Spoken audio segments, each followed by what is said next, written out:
Are you watching this in the dark?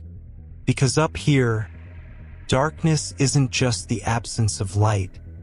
It's when the real hunters come out. I'm not talking about wolves or bears, or even the cold that can freeze a solid man in minutes.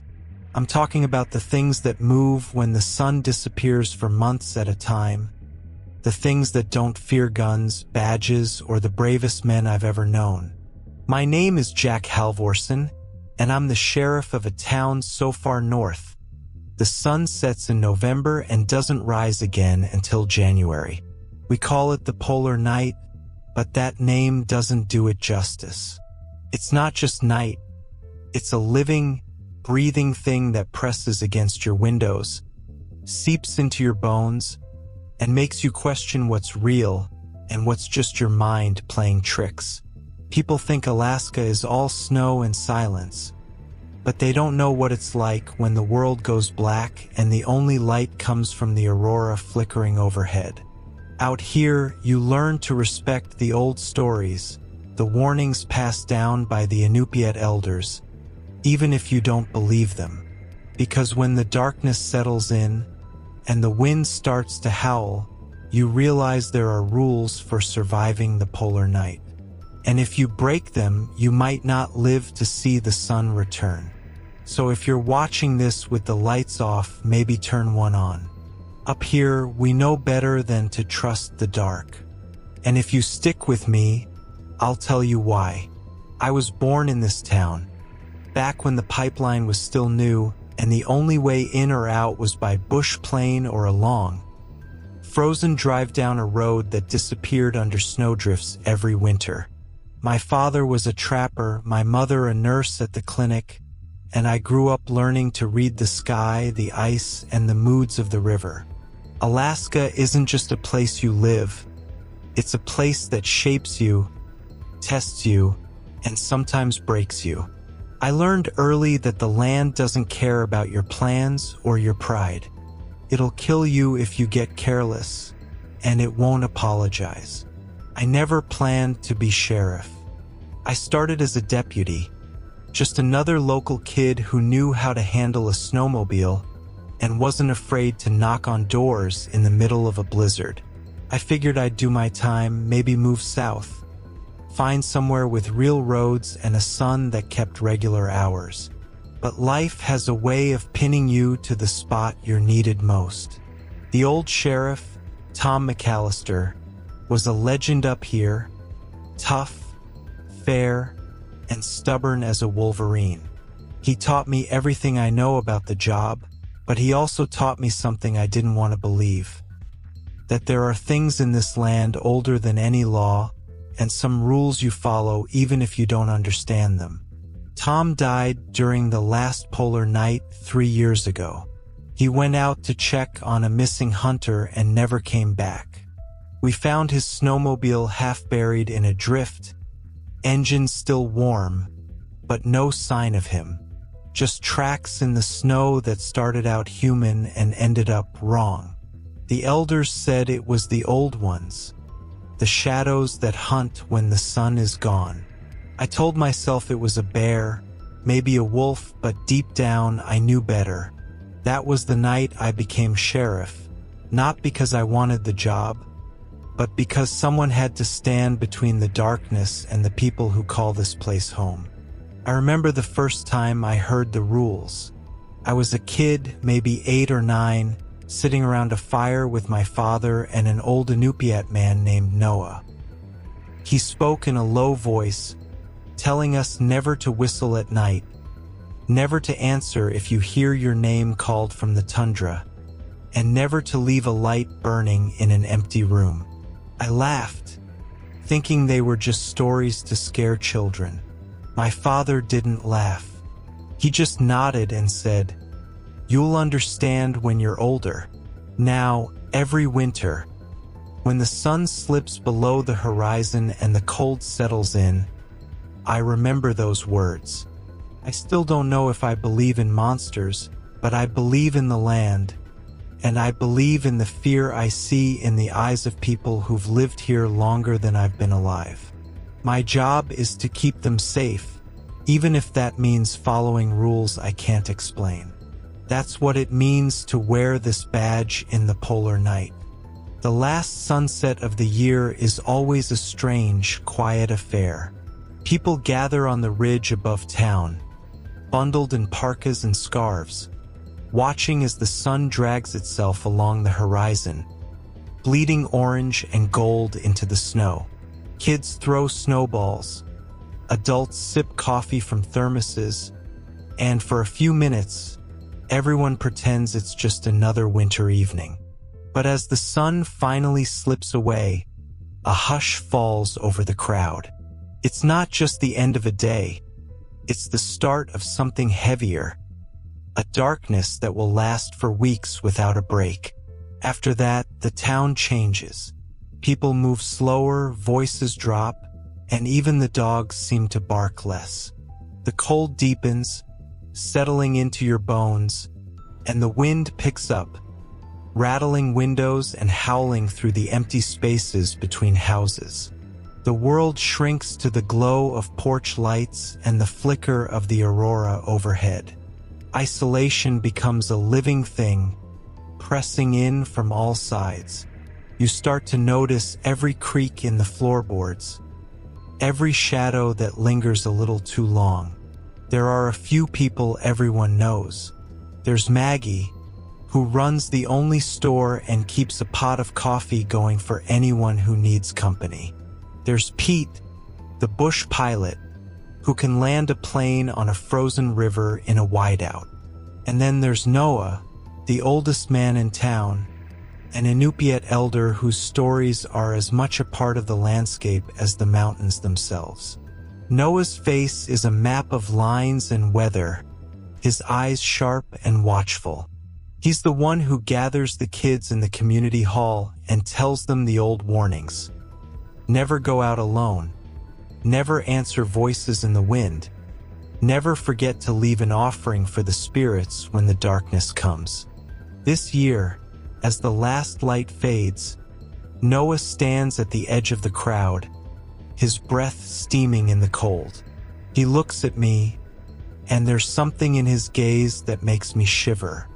"It's starting," he says quietly. "The old ones wake when the sun is gone. Remind your people of the rules, Sheriff. Remind them what happens to those who forget."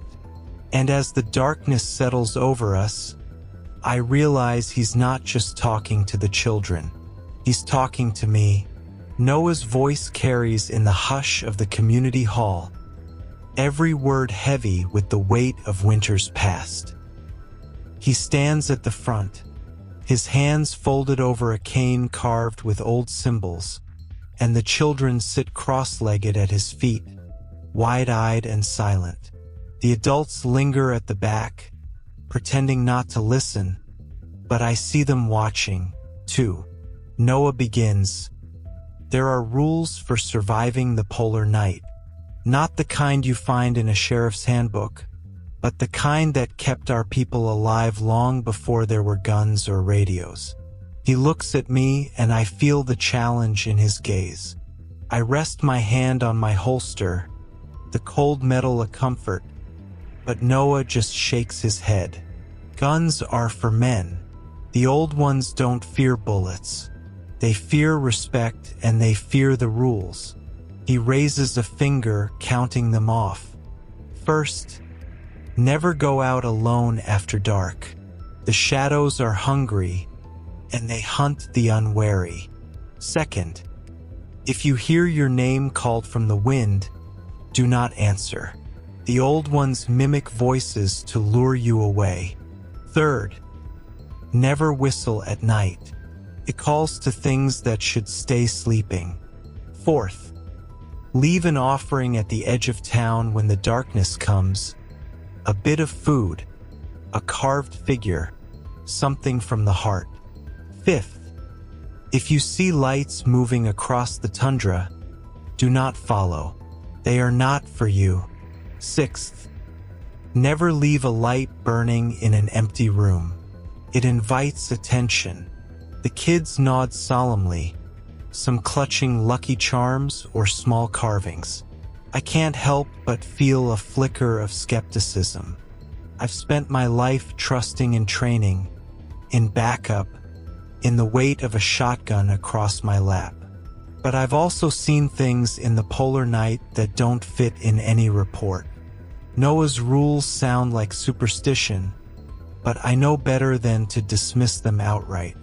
As the meeting breaks up, Noah catches my arm. "You keep your gun close, Sheriff. That's good. But keep the rules closer. The old ones don't care about your badge. They care if you remember." I nod, not sure if I believe, but certain I'll remember every word. The first call comes just 3 days after the sun disappears. It's Pete, the bush pilot, his voice tight with worry. "Jack, you better come out to the old dog yard. Something's wrong." I pull on my parka, grab my flashlight and sidearm, and head out into the brittle cold. The world is blue-black, the snow crunching under my boots, the only light from my headlamp and the faint shimmer of the aurora overhead. Pete meets me at the gate, breath fogging in the air. "They're gone," he says, voice shaking. "All 6 of them. I checked the lines this morning, just empty collars and tracks." I kneel in the snow, examining the scene.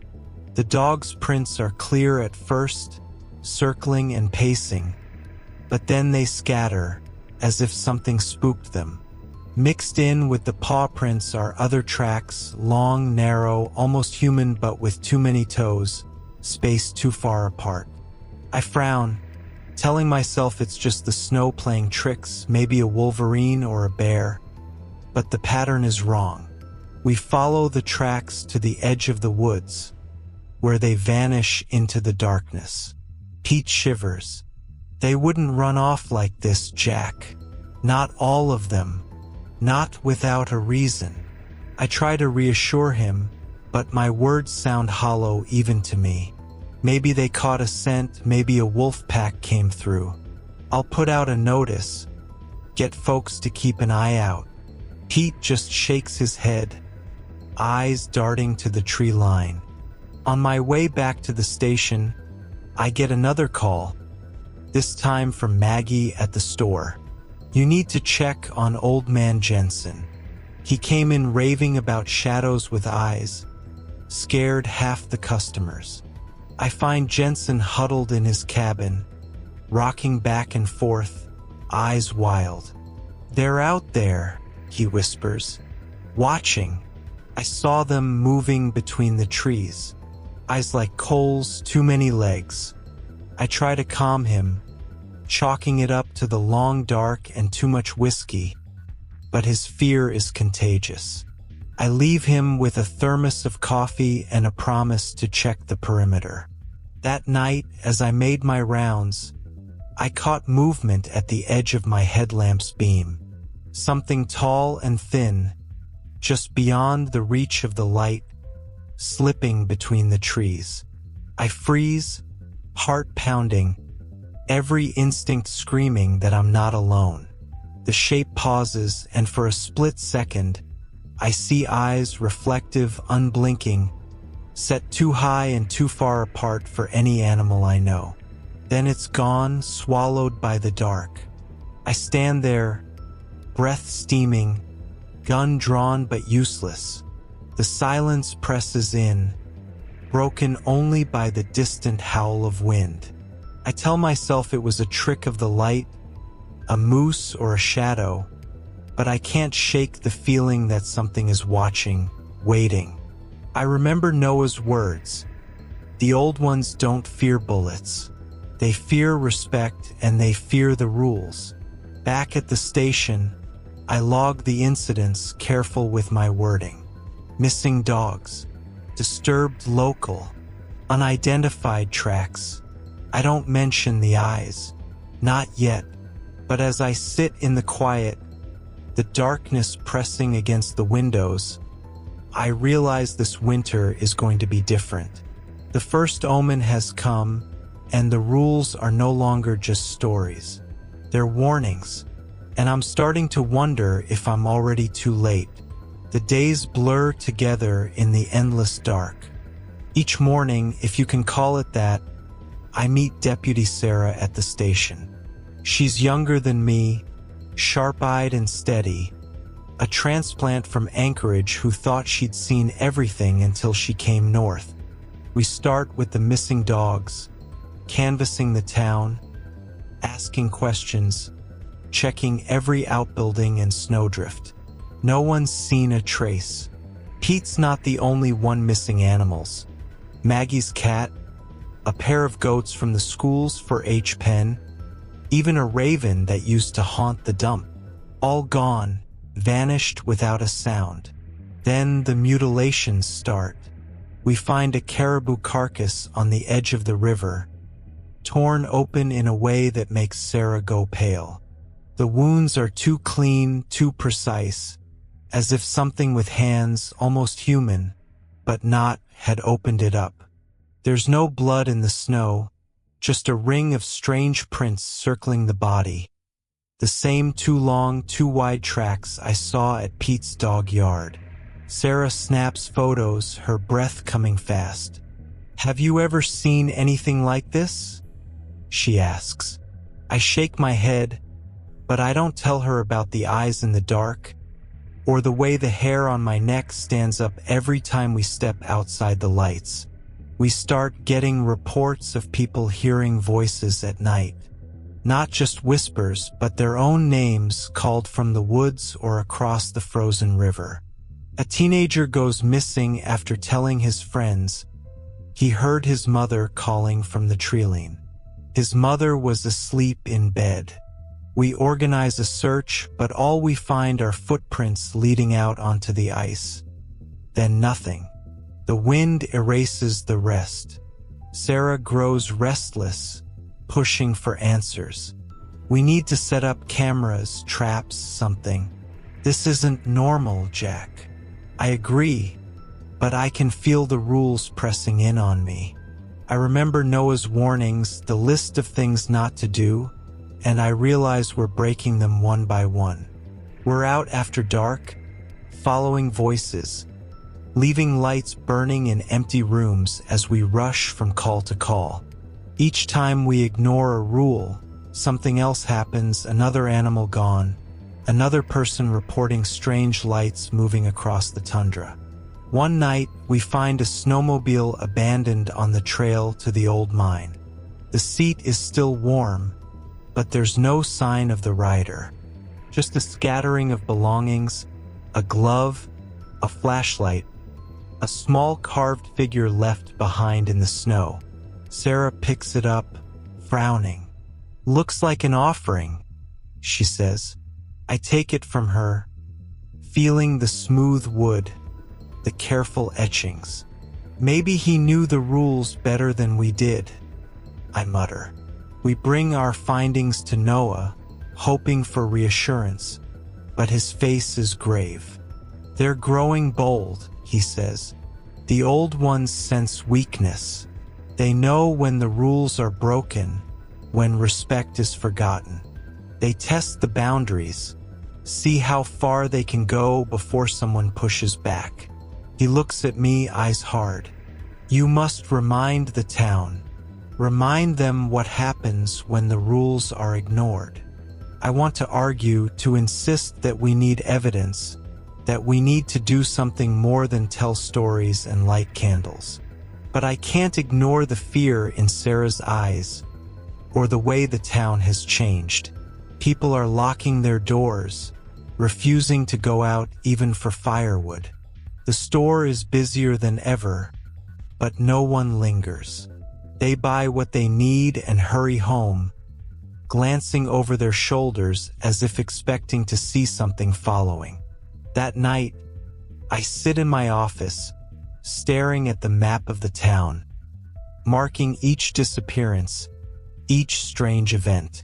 The pattern is clear, a slow tightening, a circle closing in. I think about Tom McAllister, about the tracks we found when he vanished, and I wonder if I'm next. My skepticism, once a shield, is starting to crack.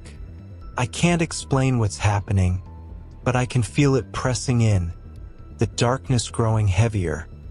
The rules no longer just old stories, but the only thing standing between us and whatever waits outside.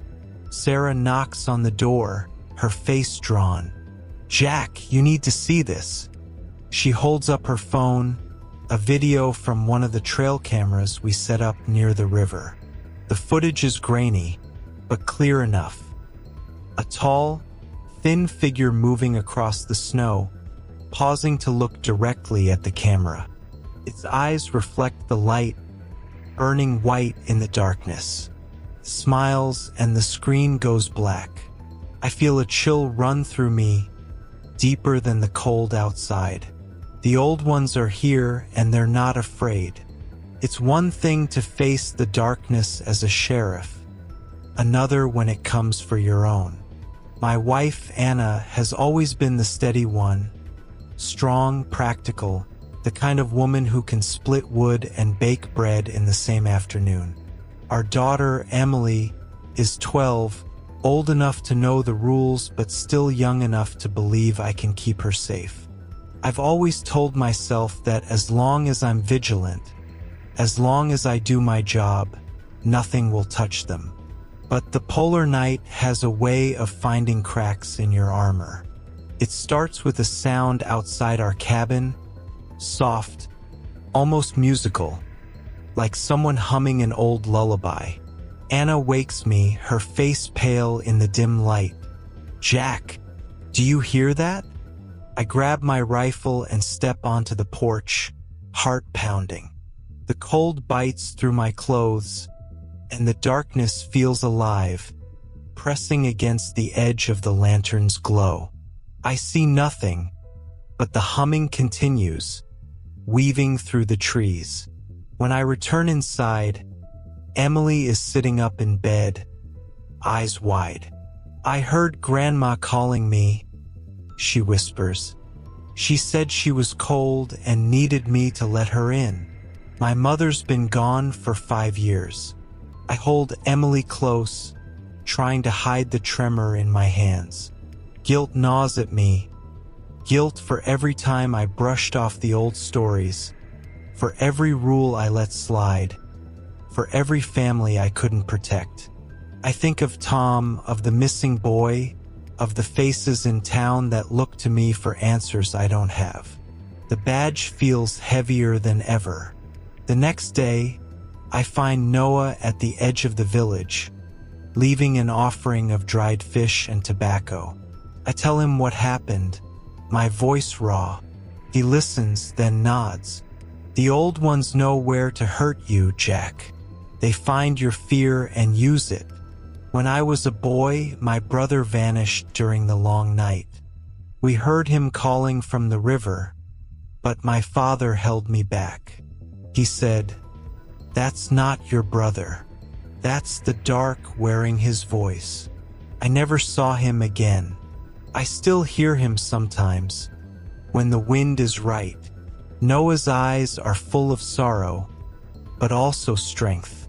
You can't protect everyone.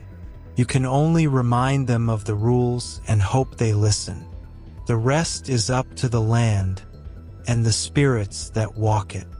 I nod, feeling the weight of his words. I can't save everyone, but I can fight for those I love. And I can remember the rules even if I don't understand them. The night the old ones come for us, the darkness feels thicker than ever, as if the world itself is holding its breath.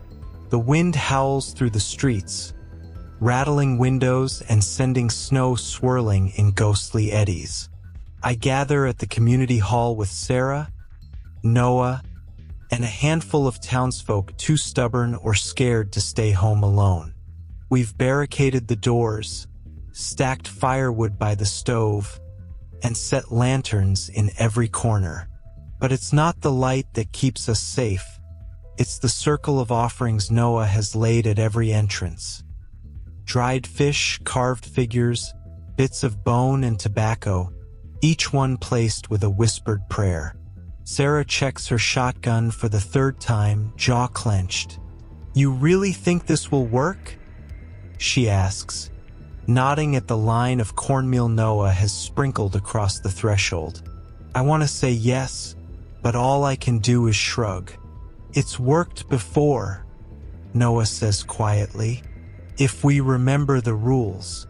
The first sign comes as a low, keening wail from the edge of town, rising and falling like a siren. The dogs cower under tables, and the children press their faces into their mothers' coats. Then come the shadows, tall, thin shapes gliding between the houses, moving with a purpose that chills the blood. Sarah raises her gun, but Noah puts a hand on her arm. Bullets won't stop them, only respect will. We hear pounding on the doors, voices calling out in the tones of loved ones. Lost fathers, missing children, even Tom McAllister's gruff bark. "Let me in, Jack. It's cold out here." My hand tightens on my rifle, but I don't move. Noah's voice is steady. "Don't answer. Don't open the door. Remember the rules." Outside, the shadows grow bolder, circling the hall, pressing against the windows. One of the younger men, nerves frayed, breaks from the group and rushes to the back door, shouting that he sees his brother outside. Before we can stop him, he flings the door open. A blast of cold air and darkness rushes in, and for a heartbeat, we see a figure, too tall, too thin, eyes burning white. The man screams, and the shadow pulls him into the night. The door slams shut behind them, leaving only silence and the echo of his cry. Panic ripples through the room, but Noah stands firm, chanting in a language older than the town itself. He sprinkles more cornmeal, lights a bundle of sage, and the air fills with the sharp, cleansing scent. The shadows hesitate, swirling at the edges of the light, unable to cross the lines Noah has drawn. Sarah and I stand back to back, watching every window, every flicker of movement. My gun feels useless, a relic of a world that doesn't belong here. The attacks come in waves, scratching at the walls, voices whispering through the cracks, shapes pressing against the glass. Each time, Noah's prayers and the offerings hold them back. When the lanterns flicker, we relight them, careful never to leave a room empty and glowing. When someone hears their name, we remind them, don't answer, don't look, don't break the circle. Hours pass, each one stretching longer than the last. The children fall asleep in their mother's arms, exhausted by fear. Sarah's hands shake, but she never lowers her weapon. I feel the weight of every decision, every life in this hall, pressing down on me. But I also feel something else, a sense of connection, of shared purpose, as if the rules themselves are holding us together. Just before dawn, the wailing fades. The shadows retreat, melting into the trees as the first hint of gray touches the sky. We open the doors and step outside, blinking in the pale light. The snow is marked with strange tracks, but the town still stands. We've survived the night, not because of guns or badges, but because we remembered the old ways and honored the rules that keep the darkness at bay. The night after the attack, the town is raw with fear and grief. We lost a good man, and everyone knows it could have been any of us. I barely sleep, haunted by the memory of that shadow dragging him into the dark. When the sunless morning comes, Noah finds me at the station, his face drawn and serious. It's not over, Jack. The old ones are testing us. There's one among them older and hungrier than the rest. If we don't send it back, it will keep coming until there's nothing left. He lays out the ritual, an offering at the edge of the tundra, a circle drawn in ash and cornmeal, words spoken in the old tongue. It's dangerous, he warns. The entity will try to break me, to use my doubts and fears against me. I look at my badge, my gun, the tools I've always trusted, and realize they're useless here. Still, part of me wants to fall back on what I know, set a trap, call for backup, and face the threat head-on. But deep down, I know this isn't a fight I can win with bullets. That evening, as the town huddles indoors, I walk with Noah and Sarah to the edge of the frozen river. The wind bites at my face, and the darkness feels alive, pulsing with something ancient. Noah draws the circle, muttering prayers, and hands me a pouch of ash. You must stand in the center. Speak the words. Offer your fear, your respect. If you falter, it will take you. Sarah squeezes my shoulder. You don't have to do this alone, but I know I do. This is my burden, my choice. I step into the circle, heart pounding, and begin the ritual. The words feel strange in my mouth, heavy with meaning I only half understand. The wind rises, swirling snow around me, and then I see it, a shape coalescing from the shadows, taller than any man, eyes like burning coals, mouth too wide, filled with teeth that glint in the faint light. It speaks in a voice that's not a voice, echoing inside my skull. Sheriff, protector, you think you can send me away with words and dust. My hands tremble, but I force myself to keep chanting, to hold the circle. The entity circles me, shifting shapes, sometimes a man, sometimes a beast, sometimes a memory of my father, my daughter, my own face twisted in fear. It tries to break me, whispering every failure, every life I couldn't save. I see Tom McAllister, the missing boy, the man lost last night. Guilt claws at me, but I remember Noah's story, his brother's voice in the wind. I remember Anna and Emily waiting for me to come home. I remember the rules. I reach into my pocket and pull out a small carving Emily made. A bear, rough but earnest. I place it at the edge of the circle, an offering from the heart. The entity recoils, hissing. You honor the old ways. You remember. Its form flickers, growing less solid. I speak the final words, voice steady now. You are not welcome here. This is not your night. Go back to the dark that made you. The wind howls, the circle of ash glows, and the entity screams, a sound that rattles my bones and makes the world shudder. Then, as suddenly as it appeared, it's gone. The darkness lifts, just a little, and the silence that follows is deep and clean. Noah steps forward, helping me out of the circle. Sarah hugs me, relief and pride in her eyes. I look back at the spot where the entity stood, the snow unmarked except for the small bear carving, half buried but shining in the lantern light. I realize I've survived, not because of my badge or my gun, but because I trusted the old rules and found the courage to face the darkness on its own terms. When the sun finally rises, it's almost a shock. The first golden sliver appears on the horizon, painting the snow in colors we'd nearly forgotten. Rose, gold, the faintest blue. People gather outside, faces turned upward, eyes shining with relief and exhaustion. Some weep openly, others just stand in silence, letting the light wash over them. The darkness is gone, but it's left its mark.